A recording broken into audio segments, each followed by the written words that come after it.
안녕하세요. 지금부터 가구 제작 산업기사 해설 강의를 시작하겠습니다. 첫 번째 문제는 가구의 기본적 기능에 관한 문제로 가구가 수행하는 본질적 역할을 알아야 하는 문제입니다.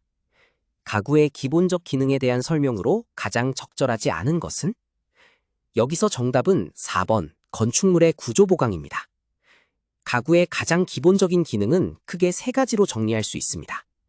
첫째는 옷이나 책, 식기 등 다양한 물건을 정리해 보관하는 수납의 기능이고, 둘째는 의자, 침대, 식탁처럼 일상생활을 더욱 편리하게 만들어주는 편리성 제공의 기능이며, 셋째는 공간의 분위기와 미적 가치를 높이는 실내 장식 효과입니다. 그러나 보기 4번의 건축물의 구조 보강은 기둥, 보, 내력벽 같은 건축 구조재가 담당하는 영역으로 가구의 역할이 아닙니다. 가구는 사람의 삶을 보조하는 도구이지 건물의 하중을 지지하거나 건축물의 안전성을 강화하는 부재가 아닙니다. 따라서 가구의 기본 기능에 해당하지 않는 4번이 정답입니다. 두 번째 문제는 다보의 용도에 관한 문제로 전통 가구 이음 방식인 다보의 역할을 알아야 하는 문제입니다. 가구 제작에서 다보의 주된 용도로 가장 적절한 것은? 여기서 정답은 3번 부재 간 이음과 맞춤입니다. 다보는 두 개의 목재 부재를 단단히 결합하기 위해 사용하는 작은 원통형 나무못을 말합니다.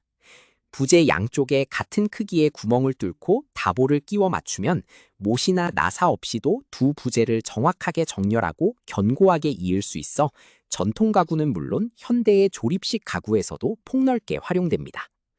1번의 함수율 측정은 함수율계나 걸량법으로 하는 일이고, 2번의 수평 조절은 받침대나 어저스터의 기능이며, 4번의 건조 상태 확인은 함수율 측정과 표면 관찰로 진행되는 별개의 작업입니다. 따라서 부재 간 이음과 맞춤이라는 다보의 본질적 역할을 정확히 설명한 3번이 정답입니다. 세 번째 문제는 디자인 경쟁력 분석 항목에 관한 문제로 경쟁력 분석에서 다루지 않는 부적절한 항목을 알아야 하는 문제입니다. 가구 디자인의 경쟁력 분석을 위한 조사 항목으로 가장 부적절한 것은? 여기서 정답은 2번, 경쟁사의 생산 설비 현황입니다. 가구 디자인의 경쟁력 분석은 시장에서 우리 제품이 어떻게 받아들여질지를 가늠하기 위한 조사이므로 1번의 가격대별 분포, 3번의 소비자 구매 결정 요인, 4번의 디자인 트렌드 같은 시장과 소비자 중심 항목이 핵심이 됩니다. 반면 2번의 경쟁사 생산 설비 현황은 어떤 기계나 라인을 갖추었는가에 대한 정보로, 이는 제품 개발 단계에서 생산 가능성을 검토하거나 원가를 산출할 때 참고하는 자료에 가깝습니다. 또한 경쟁사의 생산 설비는 외부에 잘 공개되지 않아 정확한 조사가 어렵고, 디자인의 경쟁력과는 직접적인 인과관계가 적습니다. 따라서 가장 부적절한 항목은 2번입니다. 안녕하세요. 지금부터 가구 제작 산업기사 해설 강의를 시작하겠습니다.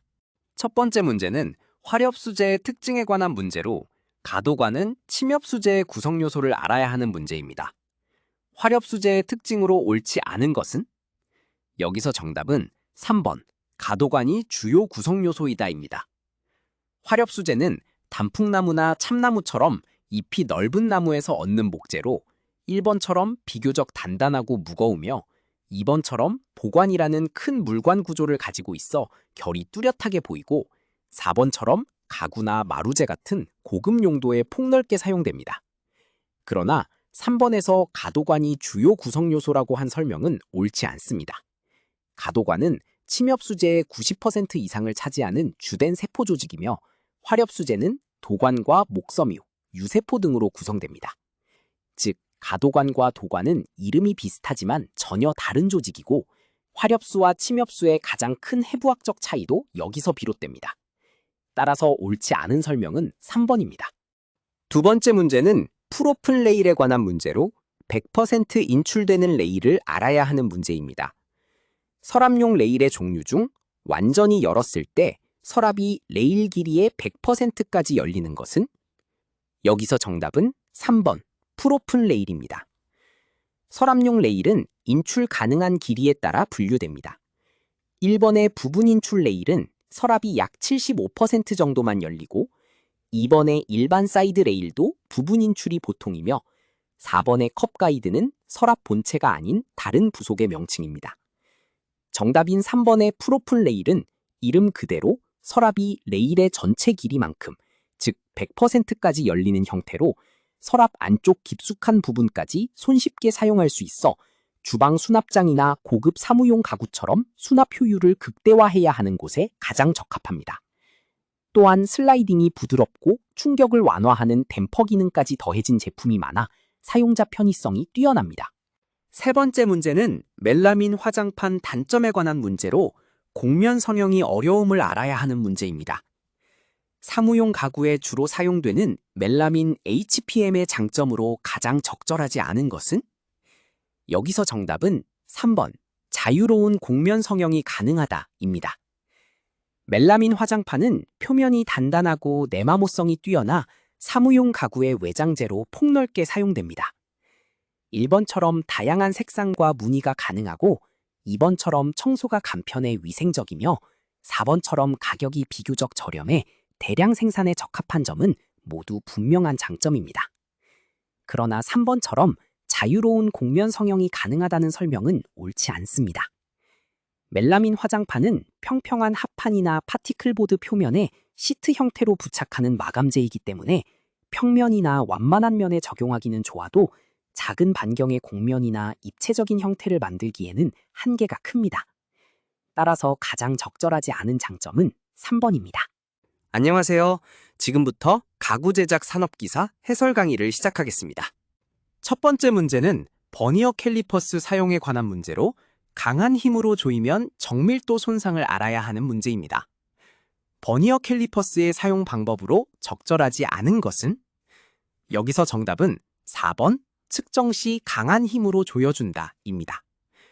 버니어 캘리퍼스는 밀리미터 단위 이하의 미세한 치수까지 측정할 수 있는 정밀 측정기구로 1번처럼 사용 전 0점을 확인하고 2번처럼 측정면을 깨끗하게 닦으며 3번처럼 직각으로 측정하는 것은 모두 정확한 측정을 위해 반드시 지켜야 할 원칙입니다. 그러나 4번처럼 측정 시 강한 힘으로 조여주는 행위는 적절하지 않습니다. 강한 힘이 가해지면 측정 대상물이 변형되거나 캘리퍼스의 측정면이 휘어 정확한 값이 나오지 않고 기구 자체가 손상될 수도 있습니다. 정밀 측정에서는 가벼운 접촉만으로 측정해야 하므로 가장 적절하지 않은 항목은 4번이 됩니다. 두 번째 문제는 톱날 교체 후 점검에 관한 문제로 장착 방향 확인이 가장 중요를 알아야 하는 문제입니다.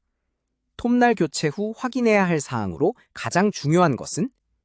여기서 정답은 2번, 톱날의 장착 방향입니다.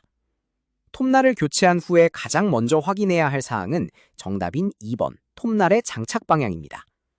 톱날의 회전 방향과 톱니의 배열은 절단을 위해 반드시 일치해야 하며 거꾸로 장착하면 톱이 절단을 하지 못하고 작업물을 강하게 튕겨내는 킥백이 발생해 매우 위험합니다. 1번의 톱날 색상은 식별 정보일 뿐 작동에 영향이 없고 3번의 보관 위치는 사용 후의 관리 항목이며 4번의 가격대는 작업과 무관합니다. 톱날의 장착 방향이 정확해야 안정적인 절삭이 이루어지고 사고도 예방되므로 교체 후 가장 중요한 확인 사항은 2번, 톱날의 장착 방향이 정답이 됩니다. 세 번째 문제는 전동 원형톱 특성에 관한 문제로 절단 깊이는 3분의 1보다 깊게 가능을 알아야 하는 문제입니다. 전동 원형톱의 특성으로 옳지 않은 것은? 여기서 정답은 1번, 절단 깊이는 톱날 직경의 3분의 1이 적절하다입니다. 전동 원형톱은 톱날의 직경에 따라 절단 가능한 깊이가 결정됩니다. 일반적으로 톱날 반지름에서 스핀들 두께를 뺀 값이 최대 절단 깊이가 되며 이는 직경의 약 3분의 1보다 훨씬 깊은 수준입니다. 그래서 1번처럼 절단 깊이가 톱날 직경의 3분의 1에 머무른다는 설명은 옳지 않습니다. 2번의 회전수가 높다, 3번의 직선 절단에 적합하다, 4번의 정밀한 절단이 가능하다는 설명은 모두 전동 원형톱의 일반적이고 정확한 특성에 해당합니다. 따라서 옳지 않은 항목은 1번이 됩니다.